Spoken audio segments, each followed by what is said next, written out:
Hello বন্ধুরা, তোমরা কেমন আছো? আশা করি ভালো আছো। তো আমি আজকে গীতা পড়ে শোনাবো কিছু অধ্যায়, তো তোমরা শোনো।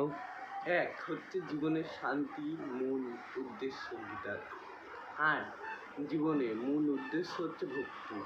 ভক্তি করবে তো জীবনে শান্তি পাবে, সুখ পাবে। তো ভক্তির উপর যদি টান থাকে, ফার্স্টেই কর্মের ফলে তুলসী মালা নাও, নিয়ে পরে শুদ্ধ মনে গঙ্গার ছানে যাও, গিয়ে চান করে এসে পবিত্রভাবে বই ছুঁয়ে মনও স্থির করো।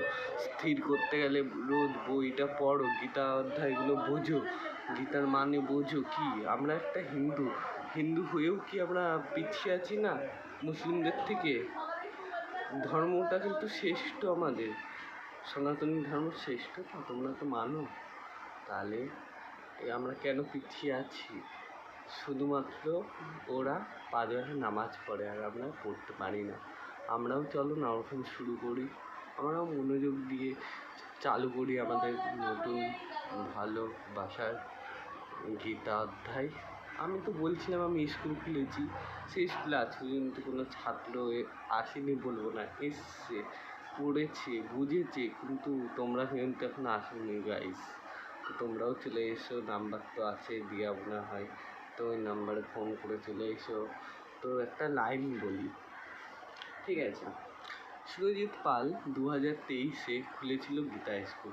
তার স্কুলে এমন কোনো ছাত্র আসেনি যারা বোঝে না, এমনকি তারা লেখাপড়া জানতো না, কিন্তু তাদের পৌঁছে দিয়েছিল এমন জায়গায় সে যেন এখন তারা ভালো মতন পড়ছে গীতা এবং স্কুল কলেজে করছে। কিন্তু নিজেও কি স্কুল কলেজ করেছিল সুরজিৎ? হ্যাঁ ঠিক, কলেজ করিনি, স্কুলও শেষ করিনি, শুধু স্কুলে কিছু ইয়ের জন্যে, গরিবতার জন্য ছেড়ে দিল। তার কিন্তু মা চেয়েছিল তাকে পড়াতে, কিন্তু সে ছেড়ে দিল। তা এইটা হচ্ছে আমার জীবনের গল্প কথা। আমি ছেড়ে দিয়েছিলাম, কিন্তু না, আমি এখনও চাই পড়তে। তোমরা কি চাও যে ছেড়ে দেওয়ার পর আবার পড়তে? শুধু কাজই করে যেতে না, তো লাইফটা ক্যারিয়ারটা গড়ো। তো আমি একটা অ্যাড্রেস দিচ্ছি, টালিগঞ্জ শুটিং এরিয়া, ওখানেও ভর্তি হও।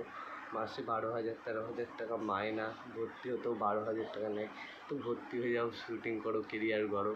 আবার তোমরা মাধ্যমিক দিয়ে পুলিশও হতে পারো, ওটারও নাম্বার দিতে পারি, যদি চাই তো কমেন্টে বলো, আমি দিয়ে দেবো। আমার কাছে সব রকমের নাম্বারই আছে, শুধু বলবে তোমরা। আজকে এই পর্যন্তই। হ্যালো, নমস্কার, আমি সুরজিৎ পাল।